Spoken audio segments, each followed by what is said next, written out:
Result साफ दिखाई दे रहा है कि जहां जिसकी सरकार है वो जाने वाली है, हम्म, क्योंकि जनता का शोषित करने वाली सरकारें नहीं ज्यादा दिन टिकती हैं। मगर देश में हमारे पेट की रोटी से बड़ी समस्या धार्मिक भावनाओं की हो जाती है। कुछ शोर धर्म के आधार की लड़ाई हो जाती है। आज हमारे यहाँ ऐसे माहौल गंदे कर दिए गए हैं कि देश में जो मुख्यमंत्री है वो भी 80 और 20 की बात करता है। 20 मतलब अल्पसंख्यक, 80 हम्म, मतलब हिंदू। हम्म, जबकि बात करनी चाहिए उसे विकास की, सबके साथ की। नारा देती है उसकी पार्टी सबके साथ सबका विकास, मगर वो 80-20 की बात करता है। और इन्हीं बातों के बल पर चुनाव जीतने के सपने भाजपा के लोग देख रहे हैं। वरना उत्तर प्रदेश से भाजपा जा रही है, गोवा से तो खुद भाजपा के नेता छोड़कर जा रहे हैं, उत्तर प्रदेश से भी भाजपा के नेता छोड़ के जा रहे हैं। हम्म, पंजाब में भाजपा है ही नहीं है। हम्म, मणिपुर की स्थिति आपको अच्छी तरह से मालूम है। हम्म, उत्तराखंड में मुख्यमंत्री तक जो है तंग आकर के वो कर रहे हैं, उसके उम्मीदवार तक रो रहे हैं और पार्टी छोड़ रहे हैं। तो अभी ये जो चीज दिखाई देती है प्रत्यक्षम किम प्रमाणम अस्ति, जो हम्म। प्रत्यक्ष में दिखाई दे रहा है काजवी साहब, उस पर आप हमसे क्यों हाँ भराते हैं?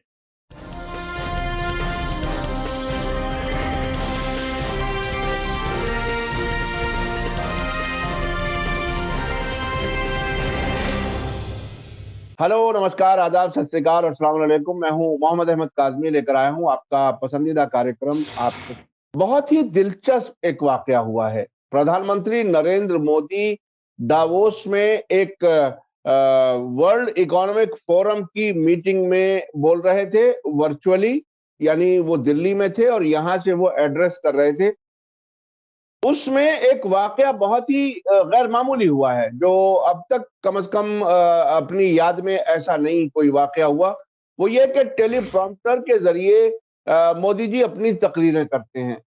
पिछले दिनों कुछ जगहों पर मंदिर जाने पर भी जो भगवान से दुआ मांगी थी, तो वो भी टेलीप्रॉम्प्टर पर ही देख करके मांगी थी। ये भी खबर हमारे सामने है।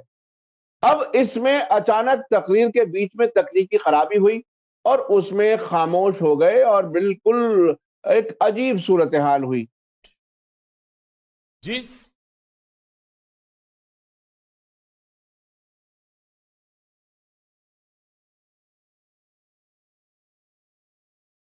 क्लास सब ठीक से सुना रहा है।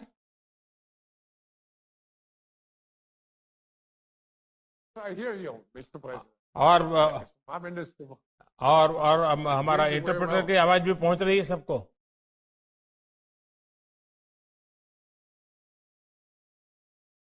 दूसरा एक वाकया है, वो ये कि उत्तर प्रदेश में इलेक्शन से पहले बीजेपी से खास तौर पर बड़े इंपॉर्टेंट नेता जो मिनिस्टर रह चुके हैं, वो भी पार्टी छोड़ करके समाजवादी पार्टी में जा रहे हैं। और इस वक्त बिल्कुल एक तरह से शायद मंडी लगी हुई है कि नेता एक जगह से छोड़ते दूसरी जगह अपनी कीमत वसूल करते हैं या आने वाले वक्त में अपना सियासी कैरियर उसमें देखते हैं। ये बहुत ही गैर मामूली तो इसे नहीं कह सकते, लेकिन अहम जरूरी है, क्योंकि जनता जिसको वोट जिस पार्टी के साथ देती है, उस जनता का कोई एहतराम, कोई इज्जत कुछ नहीं होती। सिर्फ नेता अपने फायदे के बारे में सोच करके पार्टियां बदलता है। इसके अलावा भी देश में जो कुछ हो रहा है, इलेक्शन कैसे होंगे, क्या होगा, नतीजा क्या होगा, इस पर बात करने के लिए हमारे साथ खास मेहमान हैं शब्बीर अहमद विद्रोही साहब, जो नागपुर में रहते हैं और नेशनलिस्ट कांग्रेस पार्टी के माइनॉरिटी डिपार्टमेंट के राष्ट्रीय अध्यक्ष हैं। शब्बीर अहमद विद्रोही साहब, वेलकम है आपका। मीडिया स्टार वर्ल्ड को आपने समय दिया। आप ये बताइए कि प्रधानमंत्री, क्या आपने अभी तक कोई ऐसा प्रधानमंत्री देखा है जो वो इतना मजबूर हो जाए कि अपना सेंटेंस भी पूरा ना कर सके? प्रधानमंत्री नरेंद्र मोदी के साथ कम से कम ऐसा हुआ है। आप इसे कैसे देख? मैं आपके दर्शकों का अभिवादन करूंगा और आपके जितने भी प्रश्न आए हैं उनका विधिवत स्तर से उत्तर देने की पूरी कोशिश करूंगा। और सबसे पहले मैं आपसे एक बात जरूर कहूंगा कि आप देखने की बात जो करते हैं कि कैसे देखते हैं, हम सभी अपनी आंखों से देखते हैं, उसमें कुछ नई चीज दिखाई दे देती है, जिसे आप कैच कर लेते हैं, फिर उसकी स्पष्टीकरण के लिए हमें बुला लेते हैं। इसके लिए आपका बहुत बहुत धन्यवाद। देखिए, देखने का चीज ये है कि जो फिल्मों में एक गाना चलता था, जितनी भरी चाबी राम ने उतना चले खिलौना। ये जब आदमी अपने मन से कोई भाषण बनाता है, तो वो कोई भी मशीन फेल हो जाए, जब तक आदमी न फेल हो जाए, वो भाषण पूरा का पूरा होता है। जो दूसरों के बनाए हुए सेंटेंस पर बोलता है, अगर वो मशीन जो देख कर बोलता है, सुनकर बोलता है, वो मशीन अगर कहीं भी बंद हो जाए, तो मुंह बंद हो जाता है, क्योंकि वो तो उस मशीन पर आधारित भाषण है, मन का भाषण तो है नहीं। देश कैसे चल रहा है, कैसे चलाया जाए, जिसका ज्ञान नहीं है, जो आदमी कॉलेज नहीं गया, उसका नॉलेज क्या होगा? जिसके मामले में आप कुछ सोच सकते हैं कि वो देश को कैसे चलाएगा, वो तो देश को वैसे चला रहा है जैसे ड्रामा में रोल करने वाले लोग चलाते हैं। पर्दे के पीछे से आवाज आती है और वो डायलॉग बोलते हैं, जनता उस पे ताली बजाती है। ये काम जो है साबित हो गया, जैसा कि आपने भी कहा कि मंदिरों में दुआएं, अरे ईश्वर से दुआ मांगने में भी जिसको दूसरों की सहायता लगती हो, वो दभोस के इस भाषण में, देखिए, इसका बहुत बड़ा दुख हुआ। काजमी साहब, ये भले किसी पार्टी का नेता हो, लेकिन ये हमारे देश का प्रधानमंत्री है, और देश की बेइज्जती हम सबकी बेइज्जती है। एक तो वो संगठन भी ऐसा संगठन नहीं है जहां प्रधानमंत्री का जाना बहुत जरूरी है या बोलना बहुत जरूरी है। वो दुनिया के पूंजीपतियों का संगठन है। पहले पूंजीपति सरकार से मिलने आते थे, अब सरकार पूंजीपतियों से मिलने जाती है।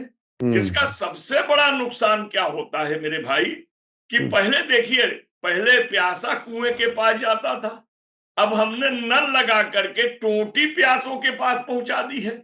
इसका एक ही कारण है, कारण यह है कि देश की राजनीति जो है, वो नीति से नहीं चल करके झूठे आश्वासन और पैसों पे चल रही है। लोकतंत्र खरीदा और बेचा जा रहा है।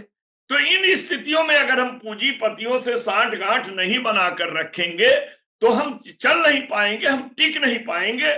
इसलिए इन पूंजीपतियों के संगठन में संबोधन करने के लिए हमारे प्रधानमंत्री जी लालायित रहते हैं। अगर हम आपको याद दिला दें, तो नीरव मोदी से लेके कितने मोदी के फोटो आए थे, और जो देश लेकर के भाग गए, इसी दबोस के ही मीटिंग में आए थे, अगर आपको याद होगा या ये होगा तो मैं आपसे एक बात कहता हूं कि मुझे सबसे बड़ा दुख ये हुआ कि क्या दुनिया में हमारी छवि होगी, जिस व्यक्ति को भारत के कुछ लोग देश के रूप में संबोधित करते हैं कि वो मोदी नहीं, पूरा देश है। मैं उस मोदी को अपने देश का प्रधानमंत्री मानता हूं, अपना भी प्रधानमंत्री मानता हूं, लेकिन जो, अब बताइए, विश्व में हमारी क्या इज्जत होगी? इज्जत तो यही होगी कि भारत चुपकी साध लिया, भारत की बोलती बंद हो गई, भारत का प्रधानमंत्री ऐसा है जो अपने सेंटेंस को पूरा करने की क्षमता नहीं रखता है, भारत का प्रधानमंत्री ऐसा है जो दूसरों के इशारे पर बोलता है, यानी उसके पास खुद का विजन नहीं है, खुद की भाषा नहीं है, खुद की बोली नहीं है। हमारे देश का इतना बड़ा अपमान मैं जितनी उम्र का हुआ, जब से होश संभाला, तब से मैंने कभी नहीं देखा था। केवल एक बार देखा था, जब राजीव गांधी ने स्वतंत्र दिवस को गणतंत्र दिवस कह दिया था, उतनी भर बात उस समय में याद आई थी। लेकिन ये कितनी बड़ी बात हो गई, आप खुद सोच लीजिए, पूरे विश्व में हमारे देश का अपमान हो गया। जी, जी। तो ये राहुल गांधी जी ने एक ट्वीट किया है और ये कहा है कि टेलीप्रॉम्प्टर भी आपका झूठ बर्दाश्त नहीं कर सका। तो खैर, ये एक बहरहाल एक इशू है। देखिए, टेलीप्रिंट जो है बिजली से चलता है, उंगली से चलता है और दूसरे के इशारे पर चलता है। अब इसमें इसका मतलब हम अगर कह दें कि झूठ बर्दाश्त नहीं किया, तो ये मोदी बच जाएंगे, क्योंकि लोग कहेंगे मोदी झूठ नहीं बोलता, उससे झूठ बुलवाया जाता है। मोदी जिस वक्त झूठ बोलना होता है तो आसानी से बोल लेता है, लेकिन जब सच्चाई कहनी होती है तो लड़खड़ा जाता है, क्योंकि उसके पास न ज्ञान है, न इस देश पर कोई ध्यान है, समझ लीजिएगा, झूठ तो उसका बयान है। इसलिए मैं आपसे कहूंगा कि अब आप इस बारे में मत सोचिए। मैं राहुल गांधी जी से इस पर नहीं टिप्पणी कर सकता, लेकिन इतनी जरूर टिप्पणी कर सकता हूं कि इस काम से हमारे देश का बड़ा अपमान हुआ है। इसलिए हमारे देश के प्रधानमंत्री को कम से कम शब्दों का ज्ञान रखकर अपने भाषण को पूरा करने की क्षमता रखनी चाहिए। जी जी जी। जी, अब अच्छा, अब मैं चलता हूं उत्तर प्रदेश की तरफ, जहां बीजेपी के काफी बड़े, जिन्हें हिंदी में दिग्गज कहा जा सकता है, ऐसे ऐसे लीडर पार्टी छोड़ करके जा रहे हैं और अब बाकायदा इस हद तक कह रहे हैं कि आरएसएस जो है वो नाग है और बीजेपी सांप है, और वो अपने आप को नेवला कह रहे हैं कि हम नेवले हैं, हम उसको सबको खत्म कर देंगे। तो ये आखिर क्या कुछ हो रहा है इलेक्शन से पहले? आप इन सब तब्दीलियों को आप कैसे देख रहे हैं? पहले इस पर एक शेर आपको सुना देता हूं। जी। देखिए, फूलों को घासों के साथ बांधते हैं हम्म, और प्लास्टिक चढ़ा देते हैं, झिल्ली चढ़ा देते हैं, तो क्या हो जाता है? गुल को बांधा घास के संग हम्म, गुलदस्ता हो गया, हम्म। और जालिम दल बदलते ही देखो फरिश्ता हो गया। जी जी जी जी। यानी जब उसके साथ थे तो ये सपेरा थे, हम्म, तब इन्हें नाक दिखाई नहीं दे रहा था, तब हम्म, सांप दिखाई नहीं दे रहा था, हम्म, तब इन्हें लेने वालों ने भी नेवला नहीं समझा था। हम्म, देखिए, नेताओं का चरित्र गिरता जा रहा है, नेता अवसरवादी होते जा रहे हैं, नेता को जनता से, जनमानस से, विचार से, संस्कार से कोई चीज लेना देना नहीं है। हम्म, उनको जो कुछ भी लेना देना है कुर्सी से लेना देना है, हम्म, पद से लेना देना है, प्रतिष्ठा से लेना देना है, पद और प्रतिष्ठा के लिए पैसे से लेना देना है। हम्म, हम्म, जानते हैं, ये तो हाल वो हो गई है। जिस तरीके से आप एक चीज सोचिएगा, ये कॉमन चीज आपके सामने रखता हूं, आप हम्म। खाते रहिए तो बोल पाएंगे? जी जी, ना कहाँ पकाएंगे, कहाँ बोल पाएंगे, जाहिर है। क्योंकि मुंह में जब लुकमा होगा तो आप बोल नहीं पाएंगे। तो जी ये जब जी खाते रहते हैं तो बोल नहीं पाते हैं, जब खाना बंद हो जाता है तो चिल्लाने लगते हैं। जी समझ जी। लीजिएगा, ये दल बदलें चाहे कुछ बदलें, बदलते दल हैं। बाद में बोलते हैं कि दिल बदल गया है, हमने सांप देख लिया, नेवला देख लिया, अब इसको समाप्त करने के लिए इधर से उधर जा रहे हैं, उधर से इधर जा रहे। ये सब प्रलोभन की चीजें हैं। मैं एक चीज कहना चाहूंगा कि देखिए, ये प्रलोभन और लोभन हर पार्टियों में आ गई है। पहले पार्टियां अपने घोषणा पत्र में नीति लाती थी कि हम देश को इस तरीके से चलाएंगे, हम ये कानून बनाएंगे, हम महंगाई, उत्पीड़न, अराजकता से देश को बचाएंगे। अब ये फ्री देंगे, वो फ्री देंगे, ऐसे देंगे, वैसे देंगे। अब ये लाली पाप देकर रोते हुए बच्चे को मां चुप कराती है, तो क्रोधित जनता जो इनके विचारों से, इनके शासनों से तंग आ चुकी है, इनको ये प्रलोभन देने का काम कर रहे हैं। तो अब तो हम्म, लोभ दोनों तरफ आ गया, क्योंकि हम्म, लोभ से सरकारें चलाई जा रही हैं, लोभ में लोग को फंसाया जा रहा है। पहले लोकतंत्र का जो मामला था वो तंत्र से था, मशीनरी से थी, योजना से थी, नीति से थी, और अब घोषणा से है। ये फ्री देंगे, लैपटॉप फ्री देंगे, बिजली फ्री देंगे, फलाना फ्री देंगे। अरे देश के विकास की बात करो, हम्म, देश के नौजवानों को भिखारी बनाने के बजाय व्यापारी और उनको नौकरी देने की बात करो। हम हम्म, भत्ता देंगे, भत्ता देने से भिखारी बनाना चाहते हो? उन्हीं भत्ताओं को एक बार जोड़कर योजना बनाओ और उन योजनाओं से काम दो। हम्म, क्योंकि एक आदमी की जिंदगी, आदमी साहब, 25 रुपया रोज पर बिगाड़ी जा सकती है। हम्म, हम्म, आदत बिगड़ जाएगी, आदमी नहीं सुधरेगा। आप एक आदमी को बैठाइए अपने दरवाजे पर, बिस्किट चाय पर उसको 4 बार पिलाइए, वो वहां का बैठा रह जाएगा, काम करना भूल जाएगा, वो अलाल हो जाएगा। नतीजा ये होगा कि एक व्यक्ति घर का अलाल हो जाए तो पूरा परिवार तबाह हो जाता है, उसकी पढ़ाई, उसके बच्चों की पढ़ाई, वो सारी चीजें। और ये सरकार केवल घोषणाएं कर रही हैं। सरकार से लेकर राजनीतिक पार्टियां, मैंने सरकार भी बोल दी, पार्टियां इसलिए कि इसी पार्टियों की सरकार बनेगी। कोई हम्म, बोलता ये देंगे, कोई बोलता वो देंगे। हम्म, किसी ने भी आज तक देश की जनता को नहीं कहा। पहली बार मोदी ने कहा था कि मैं 1 करोड़ रोजगार दूंगा, बोला था, जी जी बिल्कुल। और तो सत्ता में चला गया, क्योंकि जनता भी रोजगार चाहती है। लेकिन भागी भूत की लंगोटी भली के इस मामले पर आकर ये फ्री की जो घोषणा करते हैं लोग, उसके चक्कर में भी चले जाते हैं। मेरा आज भी कहना है कि देश के जितनी भी राजनीतिक पार्टियां हैं, केवल 3 चीज देने की घोषणा कर दें, हम तुझे सुरक्षा देंगे, तुम्हें जीने का साधन पैदा करेंगे, जीविका देंगे, और तुम्हें आगे बढ़ने के लिए शिक्षा की उचित व्यवस्था करेंगे। ये 3 चीज तो दे दो। ये 3 चीज ये दे नहीं सकते।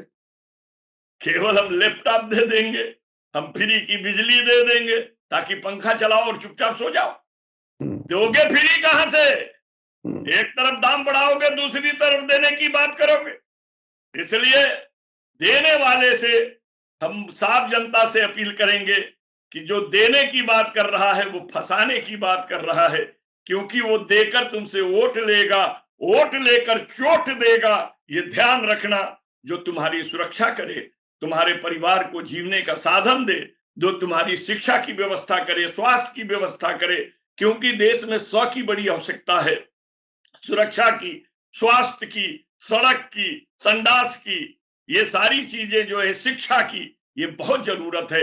अगर इन चीजों के तरफ ध्यान जो देगी, वही इस देश का विकास कर सकता है। क्योंकि बौद्धिक विकास के बगैर ही तो आज हमारा प्रधानमंत्री पूरे विश्व में हमको जलील कर दिया, अपनी पूरे सेंटेंस को पूरा नहीं कर सका। अगर इतना ज्ञान और ध्यान होता तो सेंटेंस अधूरा नहीं रहता, कम से कम पूरा हो जाता। अब पूरा करके वो अपने यहाँ की बिजली गायब कर देता, कम से कम उसमें भी इज्जत बच जाती। लेकिन सेंटेंस अधूरा छूट जाना, अब बाद में पूछना कि मेरी आवाज जा रही कि नहीं जा रही, जा रही कि नहीं जा रही। ये जनता समझती है। देश के वहां बड़े बड़े पूंजीपति बसे थे, आपने देखा नहीं होगा, देखे होंगे तो देखेंगे, कुछ लोग मुंह इधर करके मुस्कुरा रहे थे। तो ये क्या है? तो मैं यही कहना चाहूंगा कि देश को देश में रखिए, देश को दुकान मत बनाइए। नेता लोग जनता को विकास का रास्ता दीजिए, जनता के पॉकेट में पैसा डाल करके पागल मत बनाइए, और उनको मेहनत कश बनाइए। मजदूर हैं, उन्हें मजदूर से ऑफिसर बनाने का रास्ता दीजिए।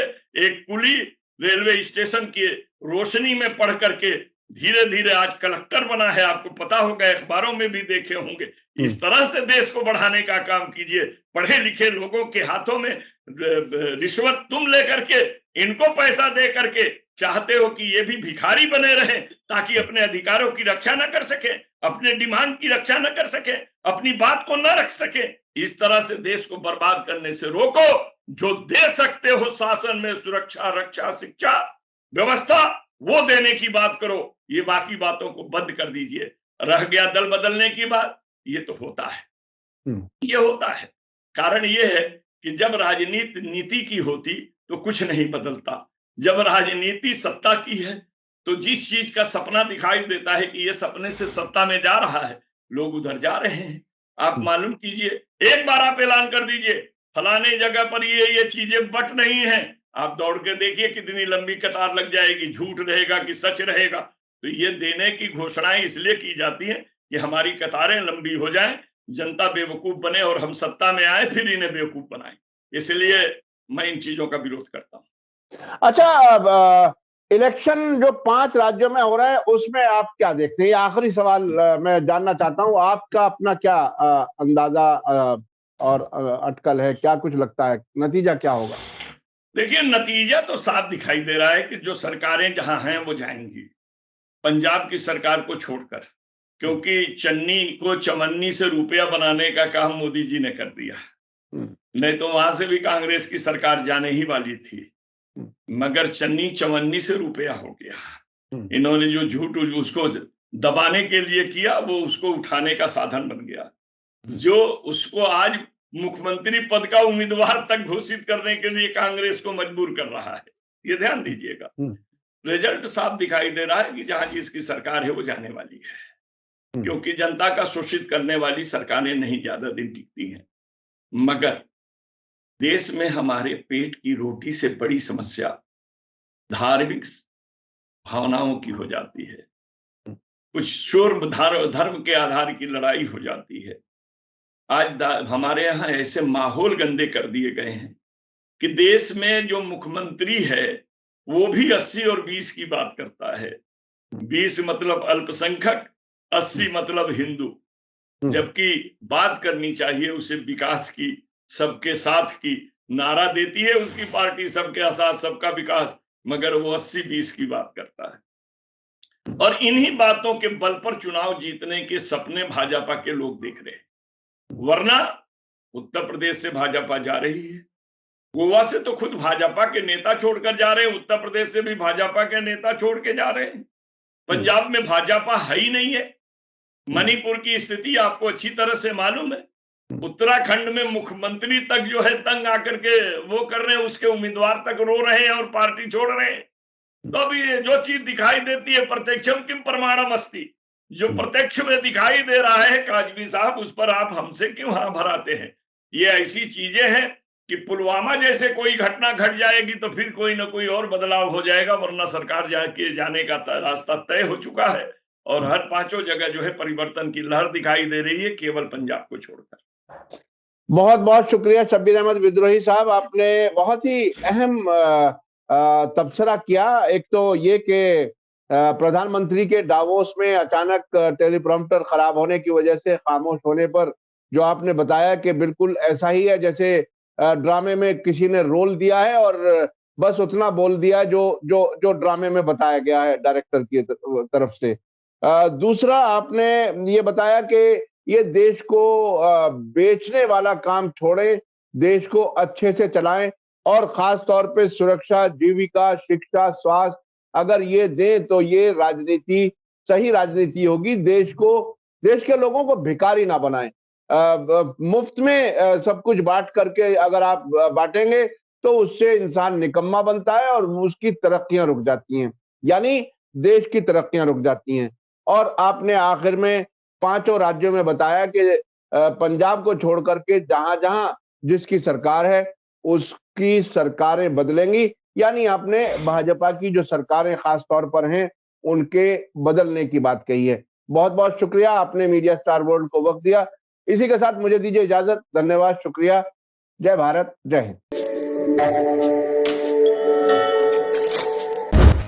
मीडिया स्टार वर्ल्ड के और वीडियो देखने के लिए हमारे चैनल को सब्सक्राइब करें और सीधे नोटिफिकेशन पाने के लिए बेल आइकन दबाएं। और अगर हमारी खबर सच्ची और अच्छी लगे तो अपने व्हाट्सएप, इंस्टाग्राम, फेसबुक और ट्विटर अकाउंट पर जरूर शेयर करें।